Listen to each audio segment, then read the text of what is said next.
समाजाचे विविध सामाजिक, शैक्षणिक व सांस्कृतिक उपक्रम राबवण्याकरिता तसेच ग्रामीण भागातील विद्यार्थ्यांना निवास व्यवस्था व्हावी या कल्पक उद्देशाने मंडळाचे तत्कालीन अध्यक्ष माननीय श्री देवरावजी सार्वे साहेब व विद्यमान अध्यक्ष माननीय श्री शालिकरामजी कुकडे साहेब व यांच्या एक दिलाने अहोरात्र सोबत काम करणारी संपूर्ण कार्यकारिणी यांच्या अथक परिश्रमाने व दानशूर समाज बांधवांच्या सहभागातून उभारलेल्या देखण्या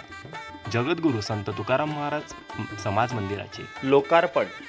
व मंडळाचा रौप्य महोत्सव सोहळा नागपूर येथे 9 एप्रिल 2024 ला सायंकाळी 5 वाजता गुढीपाडव्याच्या शुभमुहूर्तावर संपन्न होत आहे।